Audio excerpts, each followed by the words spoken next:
Assalamu alaikum, my dear viewers. I'm Akhtar Saber from Professor Academy. तो बेटा आज हमने एक ऐसा चैप्टर का स्टार्ट करना है जो हमारे पास अभी रिसेंटली एमडीकेट में ये चैप्टर भी शामिल किया गया है, जो बहुत ज़्यादा इम्पोर्टेंट था। एमसीक्यूज़ के हवाले से, शॉर्ट क्वेश्चन के हवाले से, मतलब पेपर के हवाले से बहुत ज़्यादा इम्पोर्टेंट था।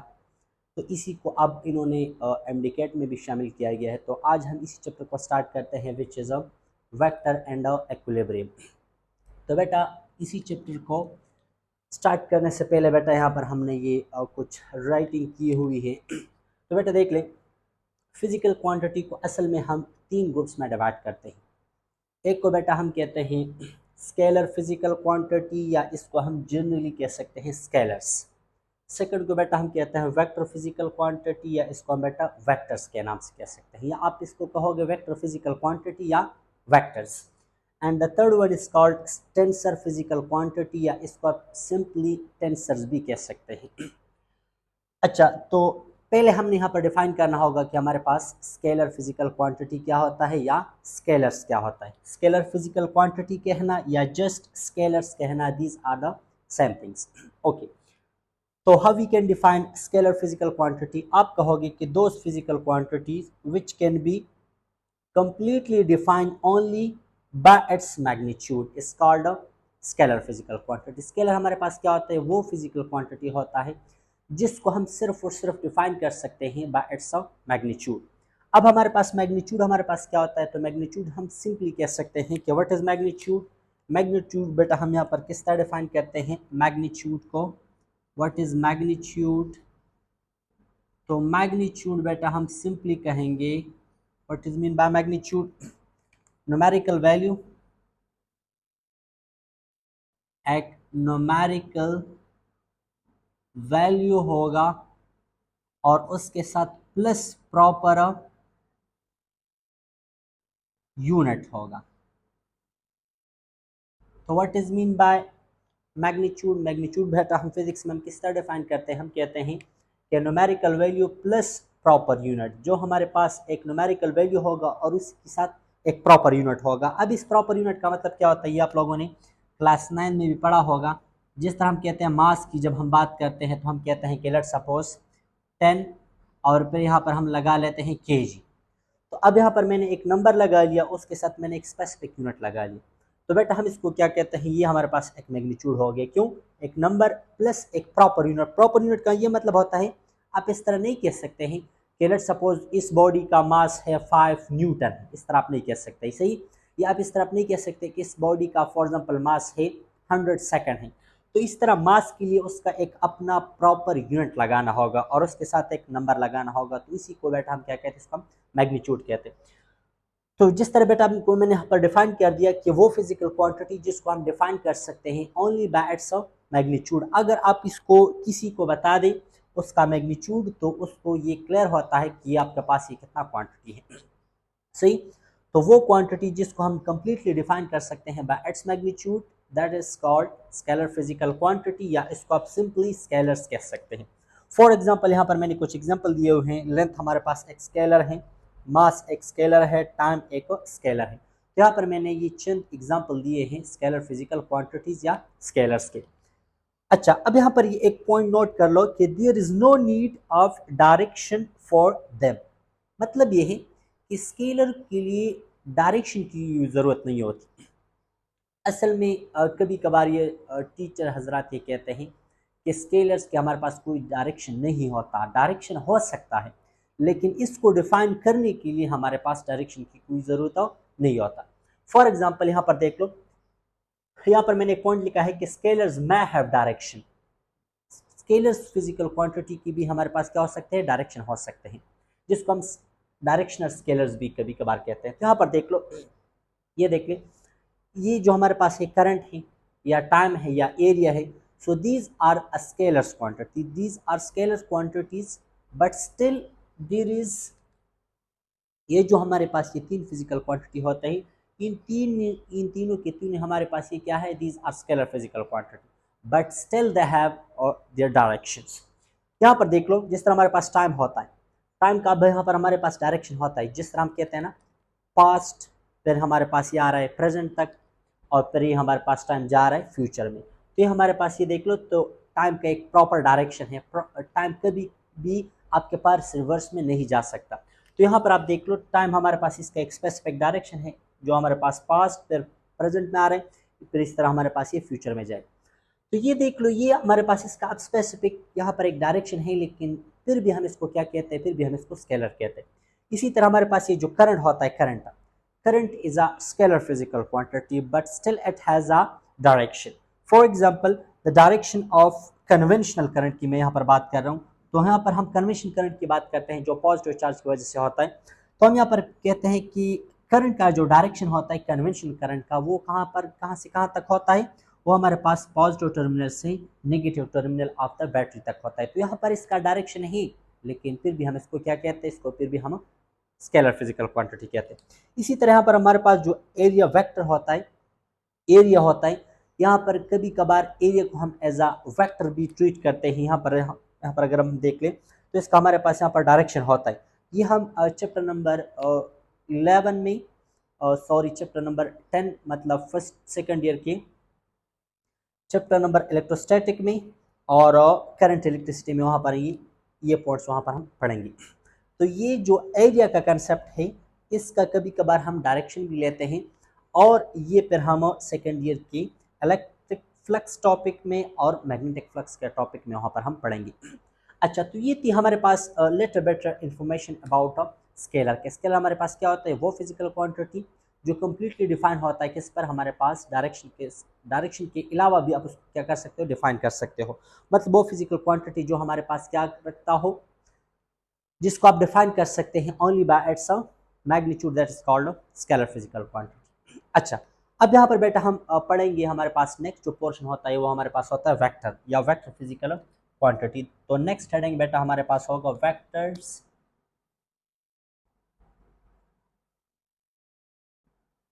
या बेटा आप इसको वेक्टर फिजिकल क्वांटिटी भी कह सकते हैं। सिंपली आप कहें वेक्टर्स या वेक्टर फिजिकल क्वांटिटी। अच्छा, अब इसको हम किस तरह डिफाइन करते हैं, हम कहते हैं कि those physical quantity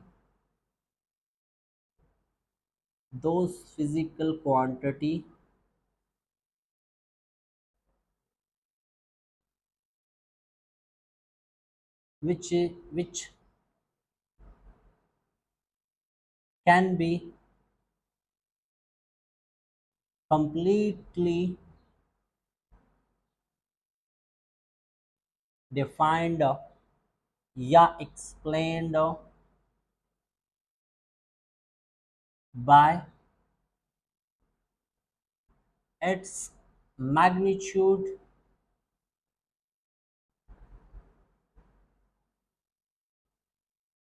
as well as direction.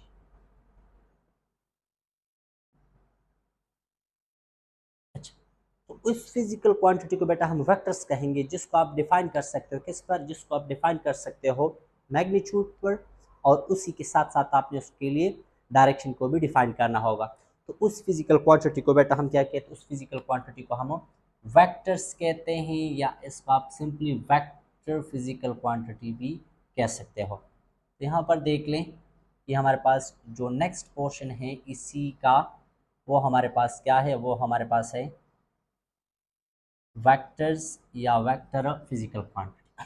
अच्छा, वेक्टर को कैसे डिफाइन करते हैं कि दोज फिजिकल क्वांटिटीज जिसको हम कंप्लीटली डिफाइन कर सकते हैं by its magnitude as well as its direction is called vector physical quantity. अब यहाँ पर मैंने इसके कुछ एग्जांपल यहाँ पर आपको देता हूँ। तो वेक्टर फिजिकल क्वांटिटी के हमारे पास कुछ एग्जांपल्स हैं, उसमें फर्स्ट जो हमारे पास एग्जांपल आ रहा है, the first example is displacement.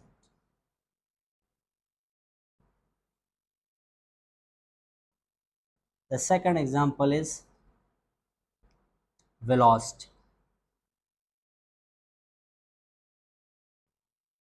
The third example is acceleration.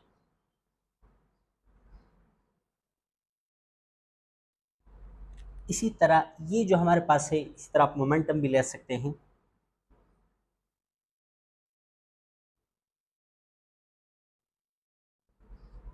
तो these are the example of vector physical quantity, या इसको आप सिंपली आप वेक्टर्स भी कह सकते हैं। अच्छा, अब यहाँ पर इसको हम एक और अंदाज से डिफाइन करते हैं, जो मैंने आपको स्केलर्स और वेक्टर का आइडिया दे दिया, इसको हम एक और अल्फाज में भी डिफाइन कर सकते हैं। अच्छा, यहाँ पर अगर हम देख लें तो जो हमारे पास यहाँ पर this is the definition of vector physical quantities and these are the example of vector physical quantity। अच्छा, जो अब यहाँ पर ये तो हमारे पास बुक्स में वो डिफिनेशन है जो आपको बुक्स में मिलेंगे, तो यहाँ पर मैं आपको इसके एक सिंपल से डिफिनेशन भी बताता हूँ कि जो हमारे पास वेक्टर और स्केलर को आप किस तरह डिफाइन कर सकते हो। अच्छा, तो बेटा अगर यहाँ पर हम वेक्टर्स को देख लें, वेक्टर्स को,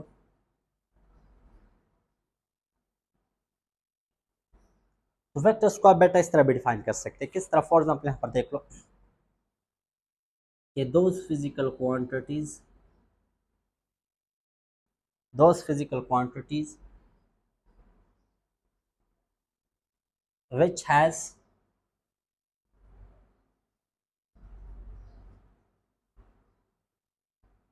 different effect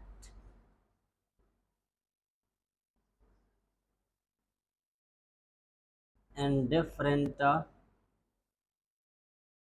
direction।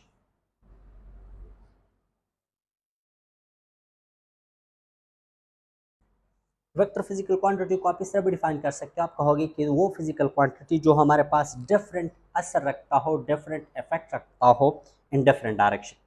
For example इसका क्या मतलब हुआ, तो यहाँ पर आपको मैं एक्सप्लेन करता हूँ इसका हमारे पास क्या मतलब है। यहाँ पर आप देख ले बेटा, जो मैंने यहाँ पर आपको पॉइंट्स लिखे हैं इसको यहाँ पर इसकी एक्सप्लेनेशन करते हैं। देख ले बेटा, यहाँ पर अगर मैं आपको कहूँ यहाँ पर एक ब्लॉक है, same block is over here,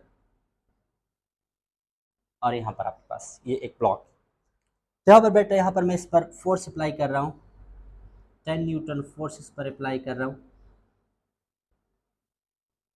इसी तरीके से यहाँ पर भी मैं 10 न्यूटन फोर्स अप्लाई कर रहा हूँ, और यहाँ पर भी 10 न्यूटन फोर्स। तो अगर यहाँ पर हम देख लें तो यहाँ पर इसका इफेक्ट जो होता है, इफेक्ट वो हमारे पास बेटा मैक्सिमम होगा।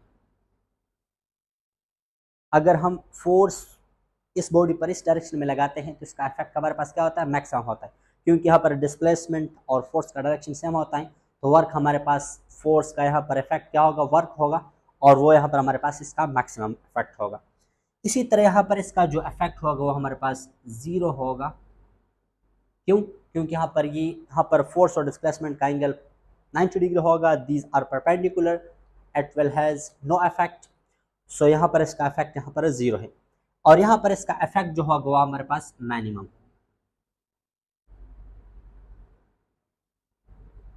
तो यहाँ पर अगर हम देख लें तो इसका वही 10 न्यूटन फोर्स है, यहाँ पर 10 न्यूटन फोर्स का इफेक्ट मैक्सिमम, यहाँ पर उस 10 न्यूटन फोर्स का इफेक्ट जीरो, और यहाँ पर उसी 10 न्यूटन का फोर्स हमारे पास इफेक्ट उसका क्या है, मिनिमम है।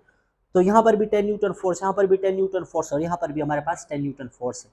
तो अब यहाँ पर इसका इफेक्ट यहाँ पर डिफरेंट आ रहा है, यहाँ पर डिफरेंट आ रहा है, यहाँ पर डिफरेंट आ रहा है। अब इसमें क्या चेंजेस है, यहाँ पर चेंजेस सिर्फ और सिर्फ डायरेक्शन की। यहाँ पर मैंने इसका डायरेक्शन, फोर्स का डायरेक्शन चेंज किया है, तो उसका इफेक्ट हमारे पास क्या है, डिफरेंट डायरेक्शन में उसका इफेक्ट क्या है, डिफरेंट आ रहा है। तो इसलिए बेटा हम इसको यहाँ पर क्या कहते हैं कि these are the vector physical quantity. चलो इसके कुछ और एग्जांपल आपको देते हैं।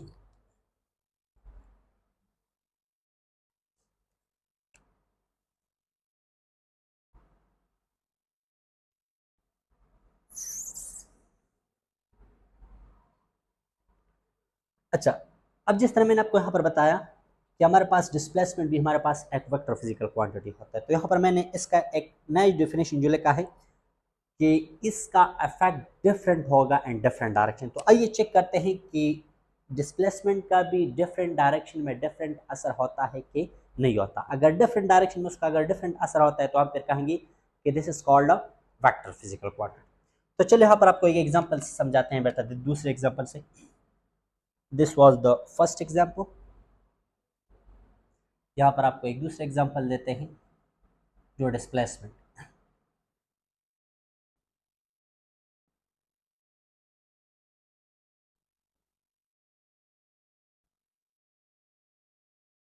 यहाँ पर देख ले, अगर आपको मैं कहूँ कि लेट सपोज यहाँ पर मैंने D1 यहाँ पर डिस्टेंस कवर कर दिया 10 मीटर, या चलो इसको मैं 15 करता हूँ, 15 मीटर डिस्प्लेसमेंट मैंने इस डायरेक्शन में कवर कर दिया, और फिर मैं यहाँ पर 5 मीटर डिस्प्लेसमेंट मज़ीद इस डायरेक्शन में कवर कर रहा हूँ, जिसको मैं D2 कहता हूँ डिस्प्लेसमेंट सेकंड, जो मेरे पास क्या है 5 मीटर यहाँ पर मैंने डिस्प्लेसमेंट कवर। अब जो मेरे यहाँ पर नेट डिस्प्लेसमेंट होगा, जो मेरे यहाँ पर नेट डिस्प्लेसमेंट होगा, नेट डिस्प्लेसमेंट वो हमारे पास यहाँ पर होगा 15, यहाँ पर जो मेरे पास अब नेट डिस्प्लेसमेंट होगा वो हमारे पास होगा 20 मीटर होगा, क्योंकि 15 मीटर डिस्प्लेसमेंट पहले था, अब मैंने 5 मीटर डिस्प्लेसमेंट और कवर कर दिया, तो मेरे पास नेट डिस्प्लेसमेंट हो गया 20 मीटर।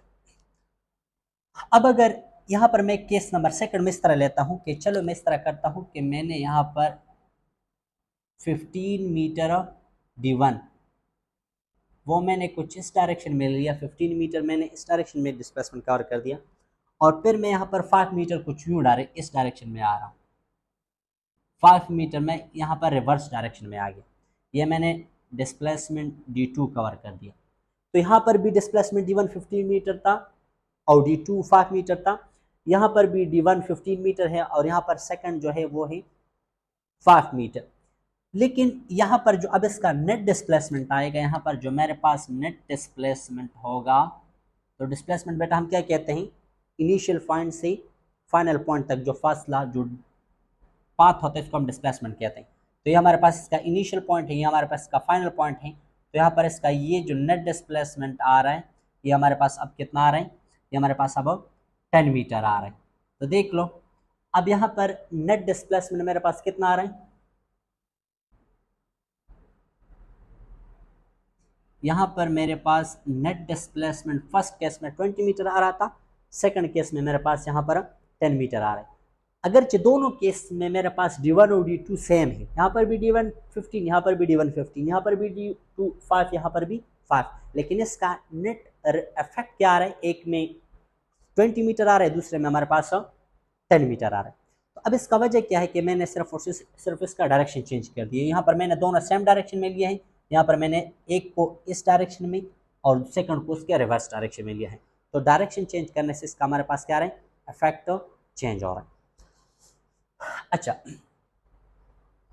अब हमारे पास जो स्केलर्स होते हैं उसका हमारे पास उसको आप खुद डिफाइन करो। अब स्केलर को आप किस तरह डिफाइन करो, आप इस तरह कह सकते हैं कि those physical quantities which has same effect in different direction. अगर उसका हम डायरेक्शन लेते हैं, अगर हम उसको डायरेक्शन चेंज करते हैं तो इसका इफेक्ट क्या होता है, वो हमारे पास सेम होता है। जिस तरह हमारे पास मैंने यहाँ पर क्या लिया है, स्केलर में मैंने यहाँ पर मास लिया है, तो यहाँ पर देख लो ना, अब अगर आपको मैं कहूँ कि इस मार्कर का मास है लेट सपोज 50 ग्राम और इस मार्कर का भी मास लेट सपोज मेरे पास है 50 ग्राम, तो अगर मैं इसको तराजू में इस तरह रखता हूँ तो इसका मास मेरे पास आएगा 100 ग्राम, क्योंकि 50 ग्राम और 50 ग्राम, तो इसका मास मेरे पास तराजू में कितना आएगा, 100 ग्राम आएगा।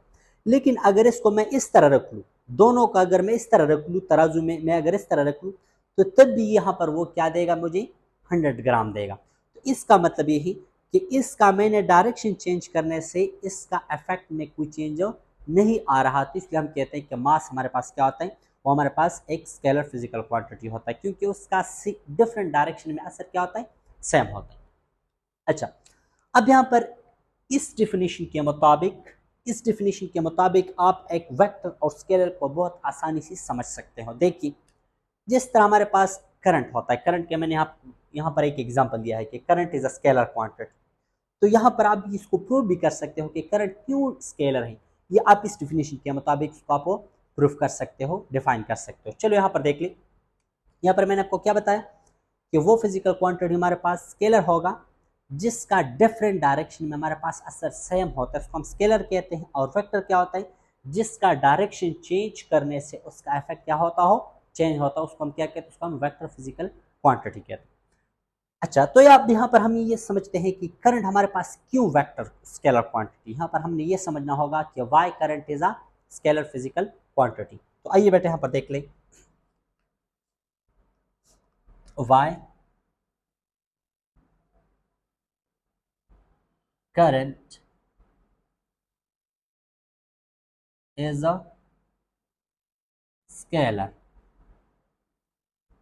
आपसे यहाँ पर एक क्वेश्चन पूछा जा सकता है कि क्यों हमारे पास करंट हमारे पास स्केलर होता। तो देखिए बेटे यहाँ पर, अगर मैं आपको यहाँ पर कहूँ कि ये मेरे पास एक वायर आया है इस पॉइंट तक, यहाँ पर एक दूसरा वायर है,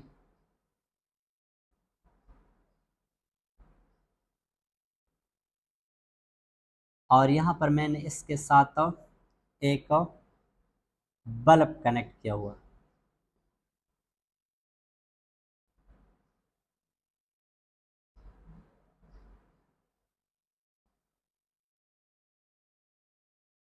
इसके साथ मैंने यहाँ पर एक बल्ब कनेक्ट किया हुआ। अब यहाँ पर अगर मैं आपको कहूँ कि यहाँ पर मेरे पास करंट I1 है, वो लेट सपोज है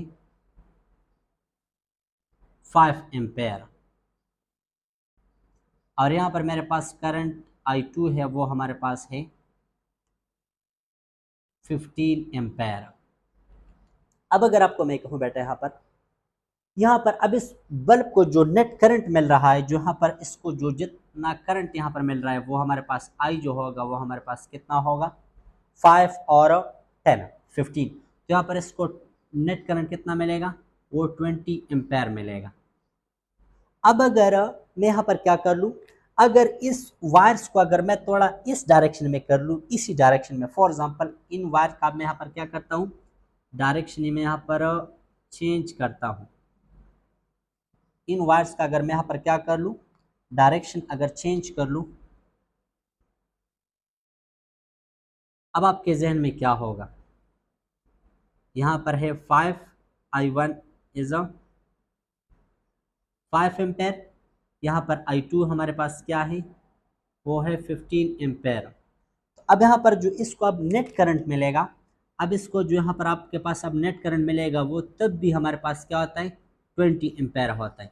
तो यहाँ पर देख लो ना, अब इस करंट का मैंने यहाँ पर डायरेक्शन चेंज कर दिया, यहाँ पर ये करंट कुछ यूँ जा रहा था इसी डायरेक्शन में, यहाँ पर मैंने इसका डायरेक्शन चेंज कर दिया, तब भी इसका इफेक्ट हमारे पास क्या आ रहा है, वो हमारे पास सेम आ रहा है। सेम आपको किस तरह पता चलेगा कि यहाँ पर करंट सेम आ रहा है, यहाँ पर इसका बल्ब का जो ब्राइटनेस होगा वो हमारे पास क्या होगा, सेम होगा। ब्राइटनेस मीन इसका इफेक्ट, तो यहाँ पर इसको करंट इस बल्ब को क्या मिलेगा, सेम मिलेगा। अगर आप इस वायर को अगर डायरेक्शन अगर आप इसका चेंज करते हैं या नहीं करते, इसका इफेक्ट हमारे पास चेंज नहीं होता। Kagura baccio da papala skateshi kana kala mansuku da pakida tara walo baccio si movie ku da pakida tara जी पोर्शन इसका पढ़ना होगा, वो हमारे पास होगा vector algebra. The next point is a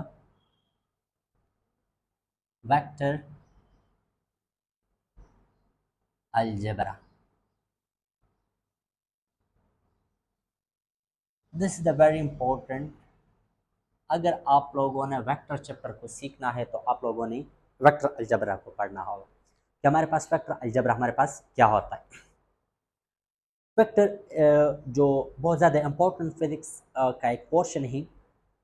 ये कहा जाता है कि अगर आप लोगों ने इंजीनियरिंग में जाना है और अगर आप लोगों ने इंजीनियरिंग अच्छे तरीके से बेहतरीन तरीके से करना है, तो आप लोगों को ये 4 टॉपिक्स बहुत ज़्यादा इंपॉर्टेंट है आप लोगों के लिए।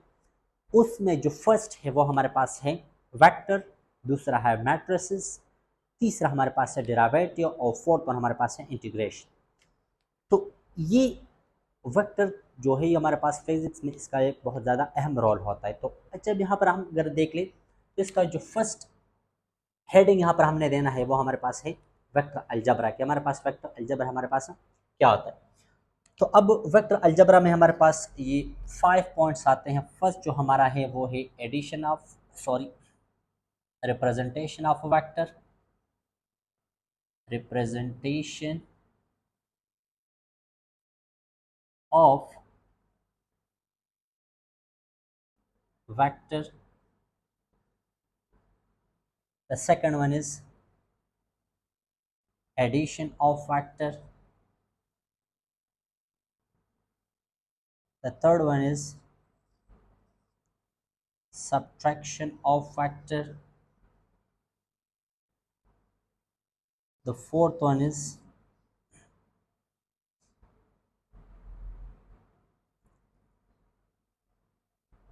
multiplication of factor.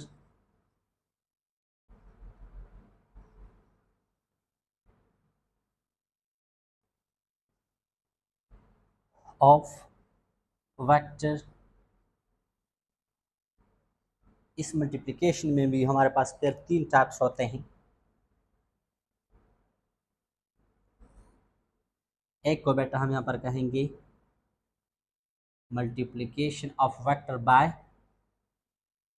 Number, second होगा बाय स्केलर, और थर्ड वन होगा by vector. Multiplication of vector भी हमने तीन किस्म के करने हैं। एक को हमने वेक्टर को मल्टीप्लाई करना होगा बाय नंबर, दूसरा क्या करना होगा, वेक्टर को मल्टीप्लाई करना होगा bye scalar, scalar physical quantity, और तीसरा जो हमारे पास होगा वो हमारे पास होगा multiplication of vector by vector. यहाँ पर वेक्टर को नंबर के साथ मल्टीप्लाई करेंगे एक टाइप, दूसरे टाइप में हम वेक्टर को मल्टीप्लाई करेंगे बाय स्केलर फिजिकल क्वांटिटी, और तीसरे टाइप में यहाँ पर हम मल्टीप्लाई करेंगे वेक्टर को मल्टीप्लाई करेंगे बाय अनदर वेक्टर। अच्छा, और जो हमारे पास फिफ्थ वन पॉइंट है, फिफ्थ वन जो इसका अलजबरा है वो हमारे पास है resolution of vector. Resolution of vector, तो ये बेटा हमारे पास यहाँ पर हमने ये 5 अलजबरा जो है ये है 5 पॉइंट्स यहाँ पर हमने पढ़ने हैं। First one is representation of vector, the second one is addition of vector, third one is subtraction, fourth one is multiplication of vector, और फिफ्थ वन जो हमारे पास है वो है रेजोल्यूशन ऑफ वेक्टर। तो आज बेटा हमने इससे एक ही पॉइंट पढ़ना है और वो क्या है, रिप्रेजेंटेशन ऑफ वेक्टर। तो आइए स्टार्ट करते हैं। रिप्रेजेंटेशन ऑफ वेक्टर हमारे पास क्या होता है।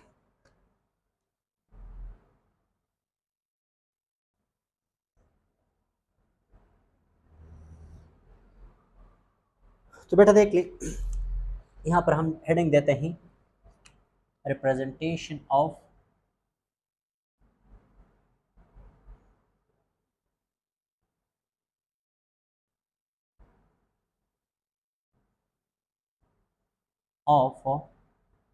वेक्टर।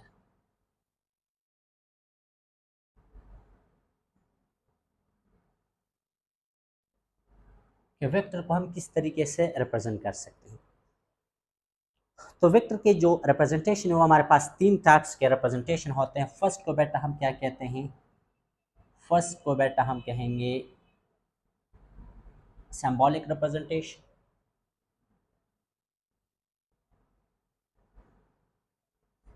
फर्स्ट वन बेटा हमारे पास क्या होगा, सिंबॉलिक रिप्रेजेंटेशन होगा। First one is symbolic representation. The second one is graphical representation. Graphical representation. And the third one is mathematical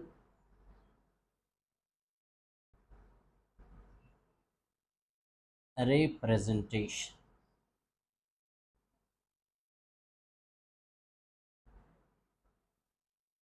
अच्छा, तो अब हमारे पास सिंबॉलिक रिप्रेजेंटेशन क्या होता है। सिंबॉलिक रिप्रेजेंटेशन में हमने इसको एक वेक्टर को रिप्रेजेंट करना होगा किसके थ्रू, बाय सिंबल के through.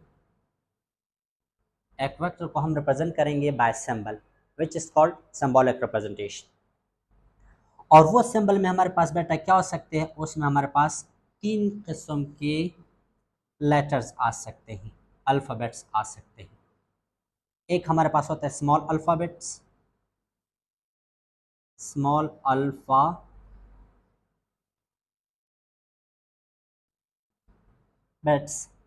second one is capital alpha bet और थर्ड वन होगा हमारे पास बोल्ड फेस जो लेटर होते हैं। तो वेक्टर का सिंबॉलिक रिप्रेजेंटेशन का मतलब बेटा क्या है कि वेक्टर हम किस तरह सिंबॉलिकली रिप्रेजेंट करते हैं। तो आइए बेटा देख लें, जो वेक्टर का हमारे पास सिंबॉलिक रिप्रेजेंटेशन होता है उसमें हम क्या करते हैं। फॉर एग्जांपल जिस तरह हमारे पास ये एक वेक्टर है जिसको हम एक्सेलरेशन कहते हैं, तो ये एक्सेलरेशन के लिए एक सिंबल है, ये एक अलामत है। तो ये हमने एक स्मॉल अल्फ़ाबेट से लिखा, तो बेटा हम इसको क्या कहते हैं, this is the symbolic representation of a vector which is a acceleration. इसी तरह यहाँ पर बेटा आप वेलोसिटी को भी ले सकते हैं, v इज़ अ, ये हमारे पास जो वेलोसिटी है ये एक सिंबॉलिक रिप्रेजेंटेशन है ऑफ अ वेक्टर v, क्योंकि हमारे पास वेलोसिटी एक वेक्टर क्वांटिटी होता है।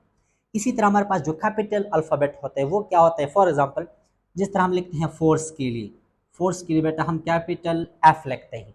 तो ये है representation of vector which is a symbolic representation, और इसको हम कैपिटल लेटर से लिखते हैं। इसी तरह यहाँ पर हम पी लिख सकते हैं, जो मोमेंटम के लिए होता है, हमने यहाँ पर कैपिटल पी लिखना होगा।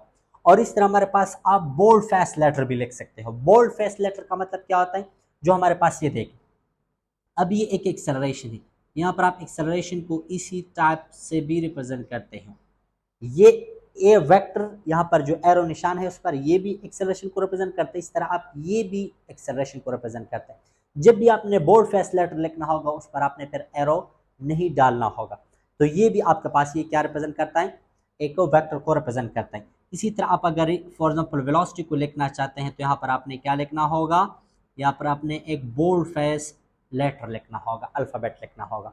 तो ये भी हमारे पास सिंबॉलिक रिप्रेजेंटेशन में आता है। तो सिंबॉलिक रिप्रेजेंटेशन हम किस तरीके से करते हैं, सिंबल से करते हैं। कौन कौन से सिंबल से करते हैं, वो हम हमारे पास अल्फ़ाबेट्स होते हैं। कौन कौन से अल्फ़ाबेट हो सकते हैं, स्मॉल अल्फ़ाबेट भी हो सकता है, कैपिटल अल्फ़ाबेट भी हो सकता है, और इस तरह हमारे पास बोल्ड फेस लेटर भी हो सकता है, जिस तरह मैंने यहाँ पर ये ए और वी लिखा है। अच्छा, हमारे पास जो सेकेंड रिप्रेजेंटेशन ऑफ वेक्टर है वो हमारे पास क्या है, वो हम ग्राफिकल रिप्रेजेंटेशन पढ़ेंगे। तो ग्राफिकल रिप्रेजेंटेशन हम किस तरह करते हैं, वो हमारे पास एक बाय लाइन से होता है। एक वेक्टर को हम ग्राफिकली किस तरह लिखेंगे, बाय अ लाइन। और लाइन के हमारे पास क्या पोर्शन होते हैं, लाइन के हमारे पास दो पोर्शन होते हैं। एक हमारे पास लाइन का होता है, क्या होता है, लाइन का एक हमारे पास यहाँ पर क्या होता है बेटा, लेंथ होता है, और एक इसका एरो हेड होता है, एरो हेड। तो यहाँ पर जो लेंथ हमारे पास होता है वो हमारे पास क्या होगा, वो हमारे पास मैग्नीट्यूड को रिप्रेजेंट करेगा, मैग्नीट्यूड को, और ये हमारे पास डायरेक्शन को रिप्रेजेंट करता है। फॉर एग्जांपल यहाँ पर देखें, बाय लाइन मीन यहाँ पर आप वेक्टर के लिए यहाँ पर आपने एक लाइन खींचना होगा। लेट सपोज मैंने यहाँ पर F1, ये मैंने फोर्स F1 लिख लिया।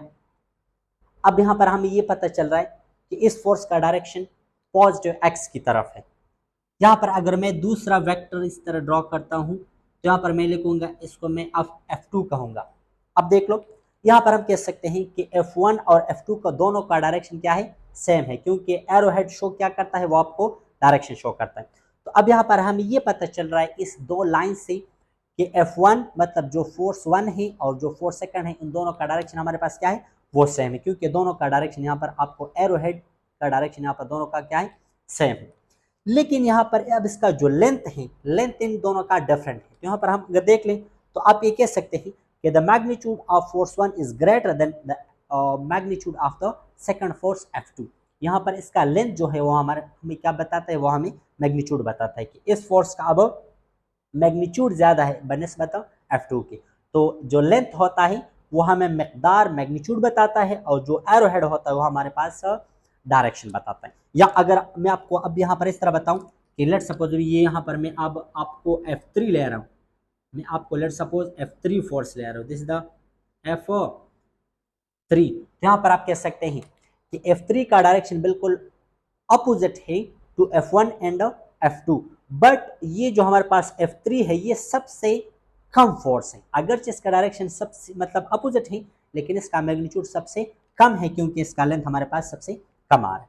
सही, तो ये हमारे पास ग्राफिकल रिप्रेजेंटेशन में आता है।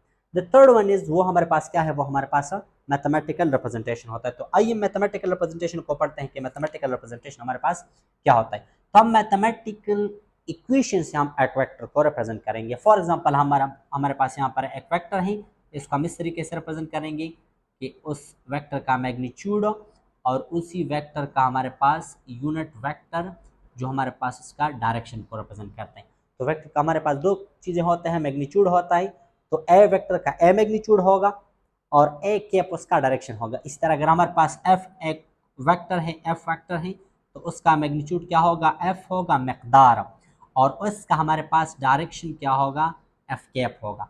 अब यहाँ पर इसका एक एग्जांपल देते हैं तो आपको यहाँ पर अभी क्लियर हो जाएगा।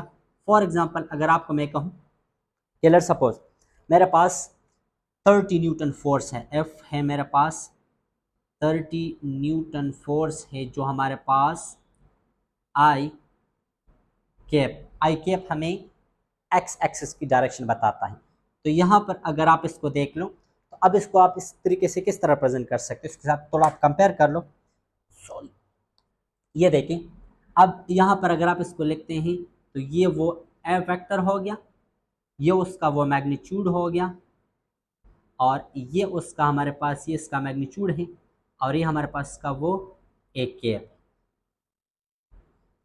तो ये देख ले बेटा, अब इसको हम इस तरीके से रिप्रेजेंट करते हैं। अच्छा बेटा, तो ये हमारे पास कुछ पॉइंट्स थे हमारे पास वेक्टर चैप्टर के जो इंट्रोडक्शन में आते हैं, तो ये हमने यहाँ पर आपको एक्सप्लेन कर दिया। अब जो हमारे पास नेक्स्ट वीडियो होगा वो हमारे पास होगा एडिशन ऑफ फोर्स के बारे में, लेकिन इससे पहले बेटा हमने यूनिट वेक्टर के बारे में कुछ पढ़ना है। तो यहाँ पर अगर आप लोगों ने अगर वेक्टर को सीखना है तो आप लोगों ने ये 5 पॉइंट्स पढ़ने हैं जिसको हम वेक्टर अलजेब्रा के नाम से याद करते हैं। Thank you, best of luck, have a nice time, good luck, good bye.